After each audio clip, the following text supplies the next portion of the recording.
Every week, all across Britain, thousands of happy couples tie the knot. I can't believe it's actually happening. It's just so unreal. The rings! But for some brides and grooms,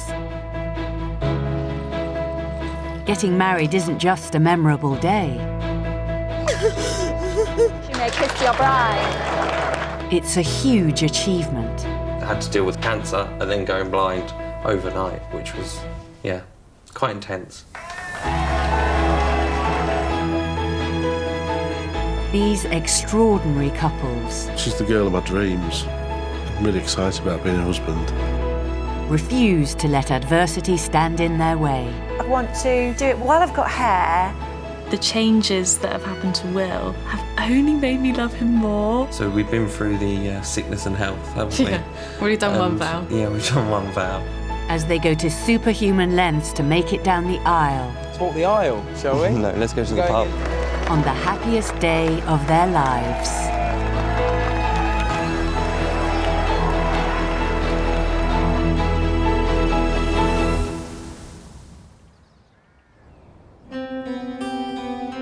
Do you think now we're making the invites, do you think it seems a bit more real?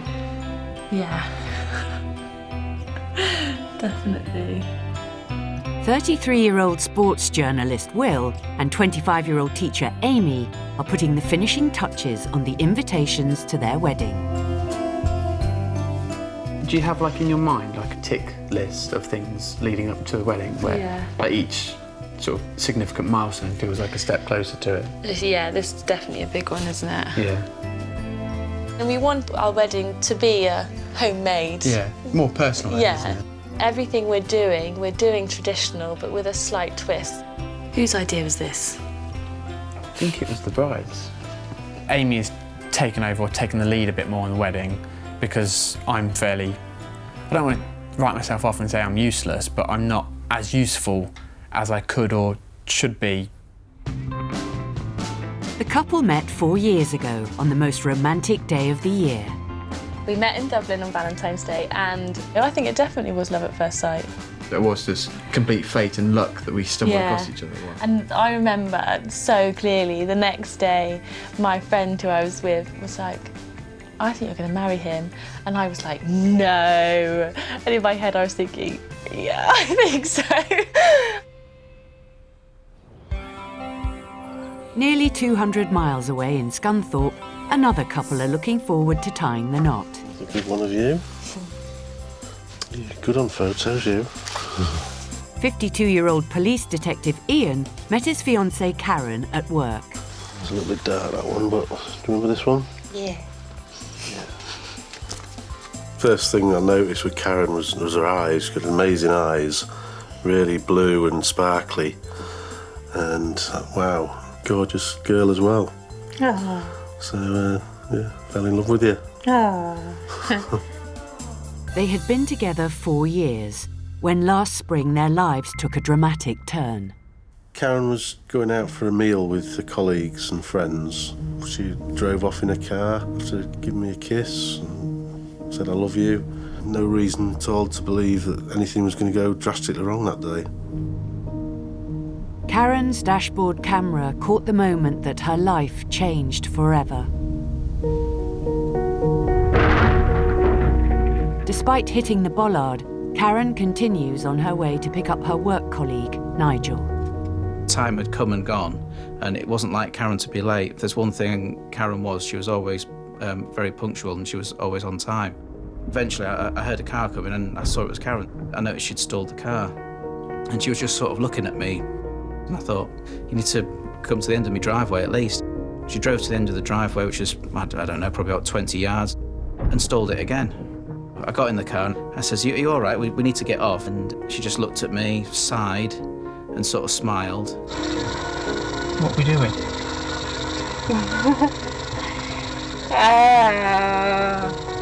Thought, I'll just move the car for her. As I went round and opened the car door, she didn't move. Did you get out? So I took her seatbelt off, and it was at that point when I picked her up, she was just like a dead weight. Nigel rushed her to hospital. At the age of 46, Karen had suffered a stroke. I remember Being in the emergency room where Karen was on this stretcher bed, she just looked so helpless, just lying there. It broke my heart to see her like that. I knew stroke was serious. So yeah, I was feeling pretty fearful for the future, and for mine and Karen's future together. Thought I might lose her. And that was difficult for me to comprehend. I just found you. Oh, Didn't want to lose you so soon. I didn't know that. You know now. Oh, Want a cup of tea, Karen? yeah. 1 year on, Karen is one of the 1.2 million stroke survivors in the UK. With Ian's help, she has made a good recovery, but it's left her with a speech disorder called aphasia. There we go. Yeah, cute. It affects 1 in 3 stroke survivors, and sufferers often struggle to find the right words and construct sentences. What do you want to do today, then? I'm gonna talk to... Charlie? Yeah, You want to take him to the beach? yeah. Yeah? For Karen, she knows what she wants to say, but can't always verbalise it. And what's that like for you, Karen, when the wrong words do come out? I don't know. Is it frustrating for you? Yeah, frustrating. You're perfectly compass mentis, aren't you? And you know exactly what's going on. You understand everything. It's just getting the words out, isn't it, really? Yeah.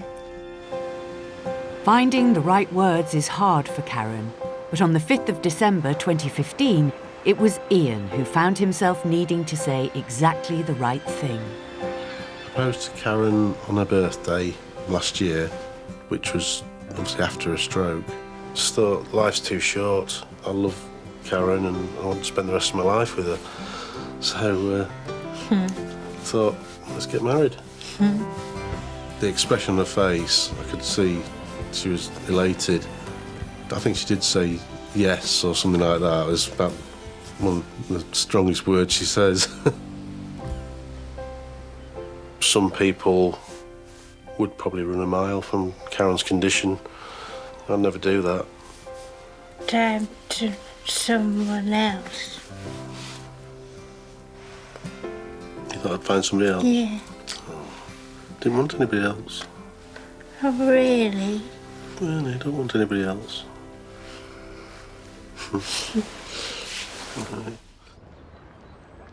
Cheltenham lovebirds Will and Amy had only been together 12 months when their relationship was also put to the test. You can't predict that one thing is gonna completely change the course of your life. That was just a normal day. On Saturday, the 2nd of March 2013, Will was found unconscious on a street in Cheltenham. He'd suffered a bleed on the brain. The only medical explanation they've given me or my family was that I was born with a birthmark on the brain. And throughout all of my life, it was like a ticking time bomb. It was going to go off at some point, and for some reason, just on that day, it just happened to go off. Will was rushed to hospital, and although around half of cases such as his are fatal, emergency surgery saved his life. We were basically told the 3 outcomes were Will was going to die, Will was never going to leave hospital, or Will was going to be so disabled that his life quality was not really worth it. Thankfully, Will survived and was put in an induced coma to reduce the swelling on his brain. Doctors warned Amy that the outcome was unpredictable, and she feared Will's memory may have been affected. Is there a chance that Will's going to wake up and not remember me? Because I'd only known him for a year, so if he loses a year, I'm gone. But when Will woke up, his first communication was to write, "Will Wood loves Amy Perry." Phew! He remembers me, and he remembers he loves me. So I was like, oh, we're going to be fine. Although Will remembered he loved Amy, as he got back on his feet over the next 6 months, it became apparent he was having trouble forming new memories. 1 cup of oats. Now 3 years on, Will's short-term memory is a constant challenge for the couple. Do you have Nutella in porridge? You can have Nutella in porridge. There is some Nutella at the back of the fridge. Is there? Yeah.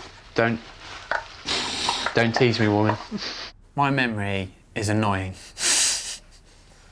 because my memory has kind of struggled with everything ever since the date of my bleed. So I can remember so much, as Amy would say, useless sporting trivia from the 90s. I can remember who won the 1994 World Cup, but I struggle to take on board new information. When I wake up in the morning, I can remember the biggest, most important things: who Amy is, that I've had a brain injury, what I do for a living. But I struggle to remember the evening before or the day before, for example. There was one time where I couldn't remember if I'd cleaned my teeth that day or not, so I just went back and did it just in case. And then I couldn't remember if I'd done it the second time. So every time I did it, felt like it was the first time. And Amy tells me I ended up brushing my teeth 8 times in a day, which, trying to look at the positives of it, meant that my teeth would have been very clean. Forgetting that he's already brushed his teeth may make for a sparkling smile, but there's one special moment the couple are keen Will doesn't forget. You remember, Will? I remember it was on a beach. So it was just, we walked down the zigzag path. Yeah. It doesn't have like a concrete image in my head that I can grab or pull. I know it's happened and I've been told a lot about it, and we've even got a photo, haven't we? Of that, we got a frame, the canvas of the proposal. That's proof. It's there and it's happened. It did happen. Knew what my answer was going to be straight away. I knew that I loved Will. I knew that we were strong enough to get through anything, because we already had. So no, there's no question. There's no doubt. Yes. It says, "I love Amy." With Will's memory of the proposal a little hazy, the couple's big challenge now is to find ways to help him remember the most important day of his life. I think it's going to be difficult to remember much of my wedding day. I think I'll wake up the next day, and what will be helpful is having an external aid like a wedding ring and looking down at my wedding ring or looking down my wedding finger and seeing it on there and thinking, oh, I am married. So what are your hopes for our wedding day? I just really want you to remember saying I do.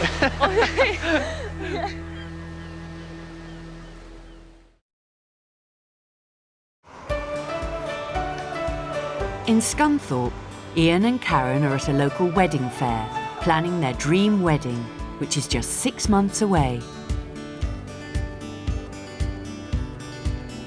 But in the wedding planning, Karen does have very strong opinions. See how you feel with that one. We do communicate on a level, don't we? And if it takes a few goes, I understand what you're saying in the end. Yeah. Oh, God, what do you reckon? Pardon? What do you reckon? What do I reckon? Yeah. Yeah, it's nice, isn't it? Yeah. If Karen can't communicate exactly what she's just trying to tell me, I'll say, can you do an action? A bit like charades, isn't it, really? Gives a clue. Action. Drive on an A. You're crazy, you are. Oh, that's a good way of dealing with it, I think, with humour. So, you know, we have a bit of a laugh sometimes, don't we, about it? When you're pulling your leg. Yeah. For someone who struggles with words, one part of the ceremony is going to be especially challenging. Do you think you'll be able to say your vows all right on the day? I'll try to.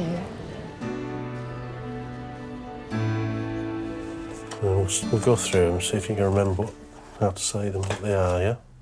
The couple use custom-made wedding cards to help Karen practice the words she'll be using in the build-up to the big day. What, them on the end?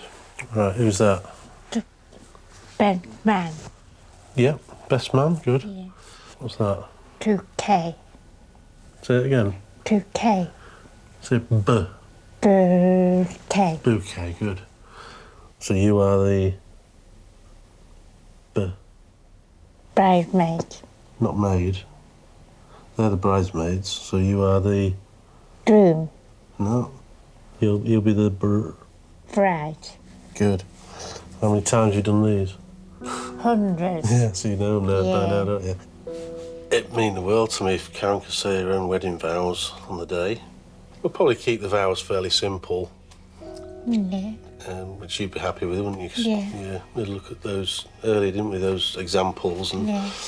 she picked out the one that she wanted, which was the shortest one, I think, but means you don't have to speak too much, Yeah. doesn't it, really? Yeah. How are you feeling about being my wife? Freaking all right. All right. That good? Yeah. In Cheltenham, groom-to-be Will has recently returned to work as a sports journalist. £3. Today, he's covering a rugby match. No, I need to get your coat. Where's my coat? In the spare room. But to remember the details, he relies on notes he wrote to himself the night before. Matson versus Whitehall. I'm covering maybe getting the trophy for the title, 550 words for match report, plus quotes piece. See you later. Love you. It's a short walk from our flat to the train station, then train from Cheltenham over to Gloucester, and then walking from Gloucester train station to Matson Rugby Club. Travelling is hard for Will because even a journey he's done before feels like he's doing it for the first time. Is this one definitely to Gloucester? Gloucester train. Gloucester, yes. Gloucester. This makes Will an anxious traveller, and he constantly checks his location on his phone. The main problem is getting lost. So Will often gets lost. I'm trying to walk as quickly as possible. Because I thought it was that way. Well, I must be getting mixed up with another rugby club, because the map is saying it's that way. I started the walk, and then just kept looking at my phone, and I just realised I was not going to make it in time for kick-off, so I thought, just get a taxi. I feel a lot better, a lot more calmer, a lot more reassured. Are you all right? Yeah, just give me a quick call till I got to the ground, all right? Well, what's incredible is that I can remember my shorthand. And even though I might sometimes struggle to remember this morning or yesterday, for example, I can still remember my shorthand absolutely perfectly, which I just find really bizarre. And just shows you how the part of my brain that's damaged obviously doesn't control the part that remembers my shorthand.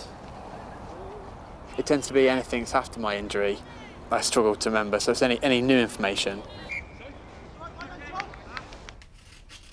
While Will is at work, Amy works on an ingenious idea to help Will remember their wedding day. This is a very special collection of flowers because these are hopefully going to make my bouquet on the day. And also, because Will's seen them and Will knows exactly what these are, that will help him remember things on the day. So it should act like a bit of a trigger. It should help Will remember the wedding day. So promotion to next year, do you think you're ready to take on next year's division? Yeah, we come down the year before with 56 points. The match just finished and I just did me player interview, and so I'm just going to head back to the train station and then get the train back. After the game, he probably would be able to say the final score, but couldn't give me that much detail, really. So yeah, 56-20 it was in the end. So he gets back from the game, writes everything down as quick as possible, and then he sends it off, and then we can sort of both relax and get on with the Saturday.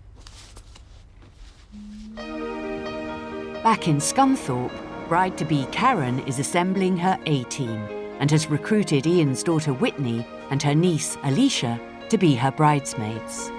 Have you thought of how you'd like your hair yet? Got any ideas? Curly? Up? Curly and up, yeah? We're Karen's voice, really, Yeah. in this wedding process, because although she can't describe to us, we can ask her questions and we know what she was like before. I think it's just like the dress, so me and Alicia will help you out with that, and I think you'll know when you see it. You'll know. Yeah, definitely. If we've got to do her proud, haven't we? Yeah, we have. For this wedding. I think we will. Yes, I think we will. With only 4 months to the wedding, the girls are having a day out in Leeds to search for Karen's wedding dress. You like that colour? All right, lady.